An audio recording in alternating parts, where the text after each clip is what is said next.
I'm here. Hold on. Okay. Can everyone see me? Can you hear me? Give me a sign. Yay, wonderful.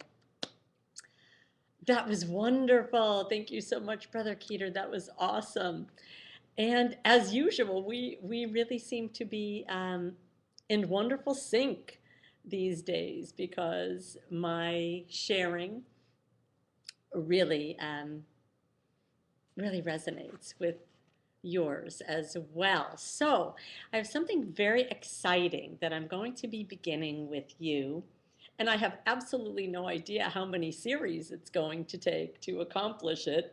I think I bit off more than I could chew today. I thought I would be giving you a lot of information. But then when I was reviewing it, uh-oh, okay, I got locked up for a second there.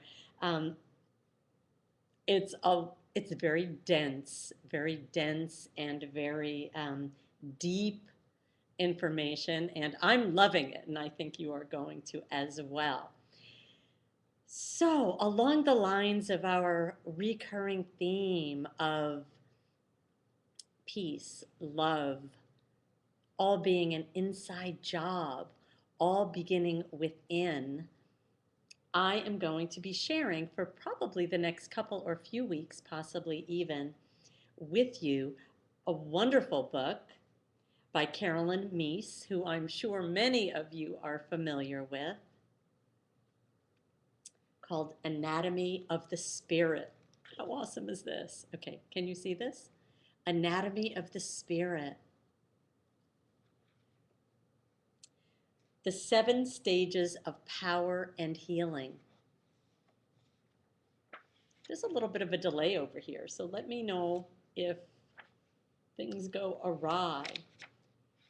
Now, Carolyn Meese, like many of us, grew up and had an occupation and so forth, and then realized along the way that she had a higher calling. So I certainly have been experiencing that over the last many years, and I imagine that maybe you are feeling those stirrings within yourself as well. So Carolyn Meese, I was going to say decided to become, but I guess it sort of was more revealed to her what her true purpose was. And that was for her to become what was called a medical intuitive. And I'm not going to get too much into that. Um, Ultimately, as we've said before, health, physical health, love, relationships, money, these are all essentially the same thing. These are all energy manifesting in a variety of forms that we experience on this physical plane. But she does talk about a couple of things to get it started.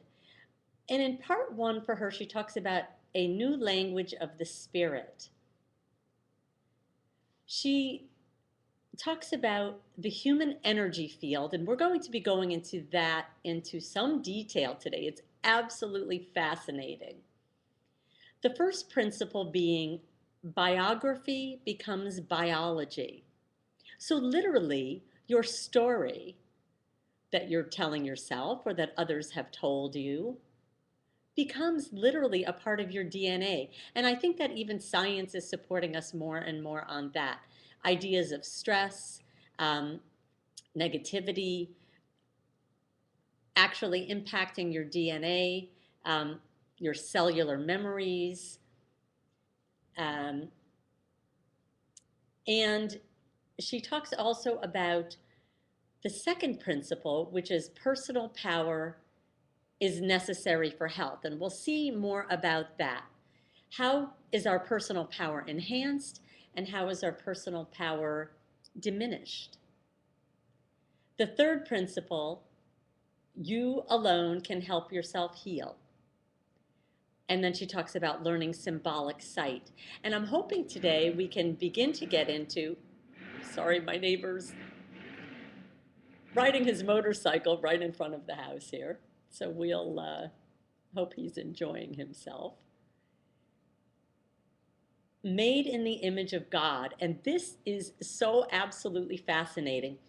She combines, or they are combined, the symbolic power of the seven chakras, which is the Hindu or Eastern uh, power symbols, the symbolic power of the Christian sacraments, and the symbolic power of the 10 Sephirot, which is the Kabbalah. So we're talking here about Eastern, Judeo-Christian, all three of those, how they work together, and that's the next section, how the chakras, sacraments, and Sephirot work together, and then the seven sacred truths. So I thought I might get into all of that today, but I know that that's biting off a little bit more than we're going to be able to chew in 20 minutes. So let's start with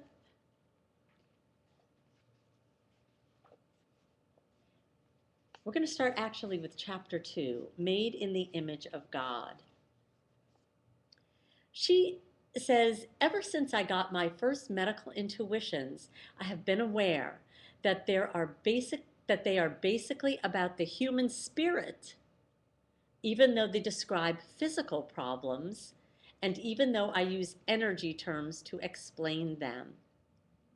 She would work with physicians who would call her in to sit with people and to essentially read their energy to create a diagnosis as to what was, quote, wrong with them physically, what disease or illness they had, and what was causing that at the spiritual level, and what ideas and beliefs could be shifted, what tools could be employed to heal or to allow the natural healing to take place, to, as we've talked about so often, peel off the layers of the onion that allow the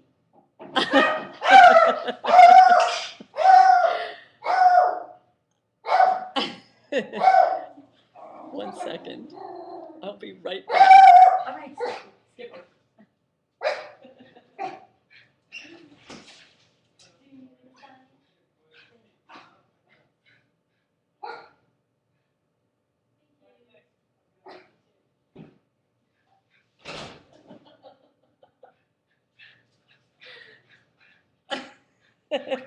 I am back. What in the world is going on? Okay. So we're not talking here just about, yes, Skipper's saying hello. He's doing awesome. Thank you, Brother Tom. So we're not only talking here about medical situations or physical health. This is also about every experience that we are having on this physical plane. Relationships, money, it's all the same thing. So, isn't it completely awesome to have all of these resources at our disposal, to all of these blessed divine messages coming through these wonderful messengers? And I must tell you that I don't know how long I've had this book, but I've had it years probably, and I don't even know where I got it, but I was looking in my bookcase a while back. I've been wanting to present this. I've been feeling it coming on, and I was looking in my bookcase, just sort of standing there, and boom. I mean, it didn't jump off the shelf, but it might as well have. It said, "Pick me." So you all and I have called this book forward. Okay, so where was I? She says, energy is a neutral word that evokes no religious associations or deeply held fears about one's relationship to God. It is much easier for someone to be told your energy is depleted than your spirit is toxic. Yet most of the people who come to me have, in fact, been in spiritual crisis. I have described their crises to them as energy disorders, but in doing so was not as helpful as discussing them in spiritual terms would have been. And then she says how she ultimately did incorporate the spiritual language into her energy descriptions once she realized the congruencies between Eastern chakras and the Western religious sacraments. She said, as I was giving the opening lecture, I drew 7 circles on the blackboard, lined up vertically to represent the power centers of the human energy system. Can you imagine this? As I turned to face the empty circles, I was struck, we just got goosebumps, by the fact that there are not only 7 chakras, but also 7 Christian sacraments. In that moment, I understood that their spiritual messages are the same. Later, as I researched and explored their similarities more deeply, I learned that the Kabbalah, too, has 7 corresponding teachings. These 3 traditions, oh, I'm just covered with goosebumps. These 3 traditions' congruencies led me to see that spirituality is far more than a psychological and emotional need. It is an inherent biological need. Spirituality is far more than a psychological and emotional need. It is an inherent biological need. Our spirits, our energy, and our personal power are all one and the same force. The 7 sacred truths that these traditions share lie at the core of our spiritual power. They instruct us on how to direct the power or life force that runs through our systems. They are a part they are a part of our internal physical and spiritual guidance system. And at the same time, they are a universal external guidance system for our spiritual behavior and for the creation of health. And I would add, because I've read the book, well, most of it, wealth and relationships as well. Health, wealth, and relationships. Our spiritual task in this lifetime is to learn to balance the energies of body and soul, of thought and action, of physical and mental power. Our bodies contain an imminent blueprint for healing. How awesome is that? The book of Genesis describes Adam's body as created in the image of God. The message in this phrase is both literal and symbolic. It means that people are energy duplicates of a divine power, a system of 7 primary energies whose truths are meant to explore and develop, whose truths we are meant to explore and develop through this experience called life.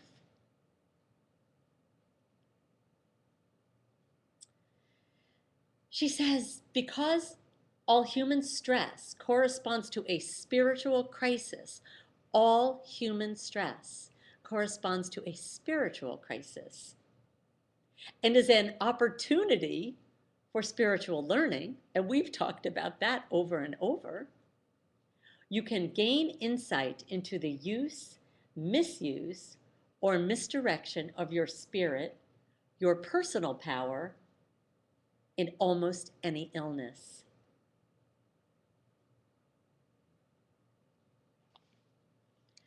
Wow, there is so much here.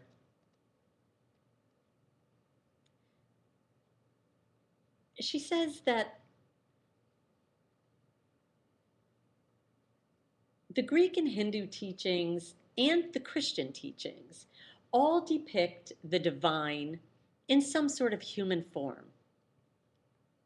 And maybe even that God connected with a human to produce a godlike human. on earth. The exception to this is, hold on, Christian sacraments or baptism. Yes, I'm going to get into those. Yes, yes, yes. Thank you. Um, okay, where was I? Where was I? She said that the Judaic tradition is a bit different in that it it says, however, the Jewish tradition is unique because Yahweh is never depicted as being sexual. This is what we're talking about here.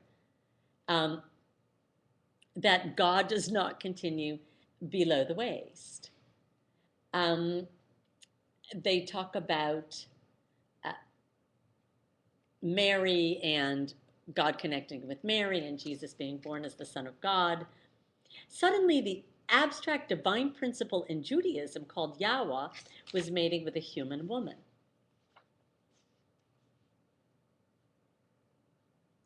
The thread common to all spiritual myths is that human beings are compelled to merge our bodies with the essence of God, that we want to have the divine in our bones and blood and in our mental and emotional makeup.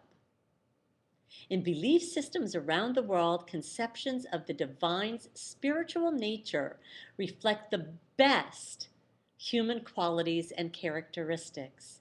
Since at our best we are compassionate, then God must be all compassionate. Since we are capable of forgiveness, then God must be all forgiving. Since we are capable of love, then God must be only love. Since we try to be just, divine justice must rule over our efforts to balance right and wrong. In Eastern traditions, the divine justice law is the law of karma. In the Christian world, it underlies the golden rule. Today, many spiritual seekers are trying to infuse their daily lives with a heightened consciousness of the sacred, striving to act as if each of their attitudes expressed their spiritual essence. I feel that. Such conscious living is an invocation, a request for personal spiritual authority. It represents a dismantling of the old religion's classic parent-child relationship to God and a move into spiritual adulthood. Spiritual maturation includes not only developing the ability to interpret the deeper messages of sacred texts, but learning to read the spiritual language of the body. As we become more conscious and recognize the impact of our thoughts and attitudes, our internal life, upon our physical bodies and external lives, we no longer need to conceive of an external parent, God, that creates for us and on whom we are fully dependent. As spiritual adults, we accept responsibility for co-creating our lives and our health, and our healthy relationships, and our financial wealth and prosperity. As spiritual adults, okay, I said that. Co creation is, in fact, the essence of spiritual adulthood. Isn't that what we're talking about here? It is the exercise of choice and the acceptance of our responsibility for those choices. How empowering is this? So, we, as divine humans, have evolved magnificently to this spiritual truth that we are made in the image and likeness, which is of course what Jesus and many others have taught us, and that the kingdom is a state of consciousness that we co-create. Quite empowering. Okay, managing. I'm looking at the time. I'm going to trim this a bit and then I'm going to give you a bit of a preview of what we're going to be talking about next week. Managing our power of choice is the divine challenge. Managing our power of choice is the divine challenge, the sacred contract that we are here to fulfill. It begins with choosing what our thoughts and attitudes will be.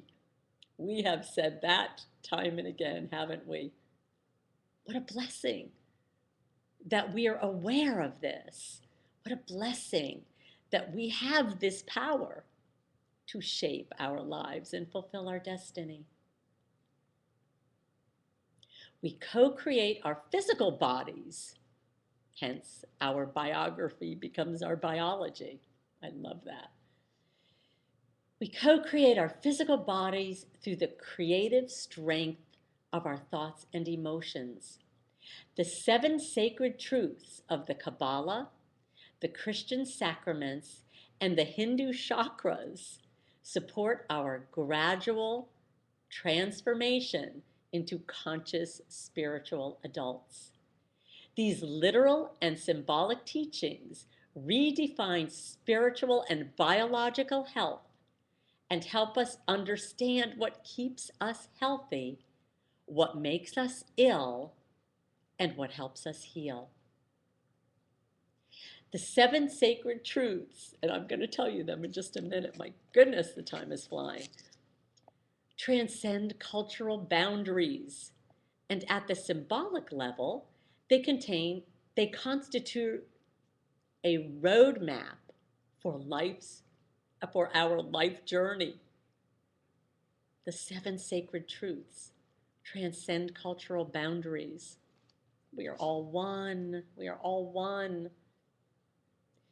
And at the symbolic level, they constitute a roadmap for our life journey, a roadmap imprinted in our biological design.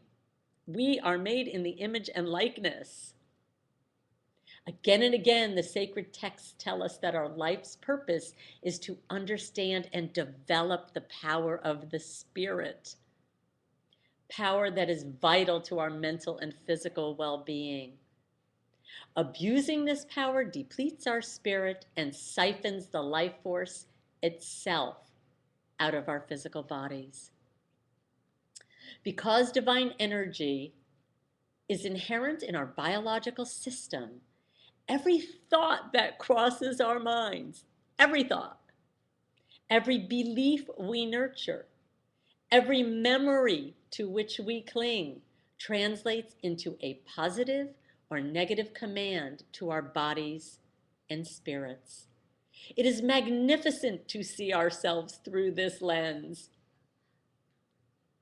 But it is also intimidating because no part of our lives or thoughts is powerless or even private. Remember how often I say, watch your language. I say it to myself as well. Watch my thoughts, watch my language. Once this truth, we are biological creations of, yes, confession is one. I promise I'm getting there. We are biological creations of divine design. Once this truth becomes a part of your conscious mind, you can never again live an ordinary life. Okay, so I'm going to show you. And then we'll get into these next week. This is the 7 power centers or chakras of the Kundalini system. Can you see these? I will read them very quickly and then we're going to dive into them next week. The first chakra is our root chakra, lessons related to the material world. The second chakra, yes, cancel that thought if it's something negative. Great. Absolutely, Tom, and perhaps even replace. We learned in Unity denials and affirmation, same idea. Okay, second chakra, lessons related to sexuality, work, and physical desire. The third chakra, lessons related to the ego, personality, and self-esteem. The fourth chakra, lessons related to love, forgiveness, and compassion. The fifth chakra, lessons related to will and self expression. The sixth chakra, third eye, lessons related to mind, intuition, insight, and wisdom. The seventh chakra, lessons related to spirituality. These seven spiritual life lessons direct us toward greater consciousness. Okay, I will come back to that next time. So let's go into the symbolic power of the Christian sacraments. So here they are. Baptism, one, to receive or bestow an expression of grace representing gratitude for one's life in the physical world. Baptism. Communion, to receive or bestow an expression of grace in the form of a host that represents holy union with God and with the people in one's life. Confirmation, to receive or bestow an expression of grace that enhances one's individuality and self-esteem. Marriage, to receive or bestow a blessing, making sacred a union with oneself. Symbolic of recognizing and honoring the essential need to love and care for oneself in order that one may fully love another. Confession, to receive or bestow the grace to cleanse one's spirit of negative acts of will. Ordination, to receive or bestow the grace to make sacred one's path of service. Extreme unction, to receive or bestow the grace to finish one's unfinished business, not just before death, but as a daily part of one's life, thus allowing a person to love in present time. So those are the seven Christian sacraments. Then the symbolic power of the 10 Sefirot. This constitutes the tree of life in Kabbalah. So I'm just going to recite them. And then next week, we are going to talk about how these powers constitute what are called, how they work together, and how they constitute what we call the seven sacred truths. And this gets very specific and practical as to how this works in our daily lives. So I'm going to run them by very, very quickly. Here's a picture of them. Sort of a linear picture, not the classic tree of life. I don't know if you are familiar with the tree of life in Kabbalah. So they start from the top down. It's a little bit different. The others come from the bottom up. Oh my goodness. How amazing. Sheila, yes, you bought it years ago. Yes, obviously you are ready for it now. Awesome, Tom. We have a Tree of Life course for the Tao community. That's wonderful. I would love to get in on that. Okay, so here we go. I know. I've got 1 minute. Keter, the supreme crown, or Keith, sometimes spelled Kether Elyon, the supreme crown of God, representing the power of the divine that inspires physical manifestation. It is undefined, no identity, no specificity in this point of beginning between heaven and earth. Hokmah, second one, wisdom. This sephirah represents the contact point between the divine mind and human thought. Through this energy, physical manifestation begins to form. Okay. Bina, understanding, that's three, and intelligence of God. Bina is also the divine mother, the womb where all is made ready for birth. This is the anima counterpart to Hokmah. So there are 10 of them, but they really are 7 because a couple of them couple up male and female energies. Bina, understanding and the intelligence of God. Bina is also the divine mother, the womb where all is made ready for birth. 4, Hesed, the love and mercy of God, also greatness. This sephirah is partnered with the 5th sephirah, Gevura. 5, Gevura, power, judgment, and punishment. Um, they're the right and left arms of God. These two are partnered together, 4 and 5, and these two qualities balance each other. I'm running over. Give me another minute. 6, Tiferet, compassion, harmony, and beauty. 7, Nezah, the endurance of God. 8, Hod, the majesty of God. This is forming the legs. Yesod, the phallus, the procreative force of God, merging energy into physical form. The foundation of the world. 10, Shekinah, also known as Knesset Yisrael or Malkut, the feminine, the mystical community of Israel. All of Israel is her limbs. I'm getting goosebumps. Balancing the male energy of Yesod. Shekinah is female and has many female names: Earth, Moon, Rose, Garden of Eden. This is the grounded life force feeding all that is alive. So let the mystical journey begin here with Anatomy of the Spirit, Carolyn Meese.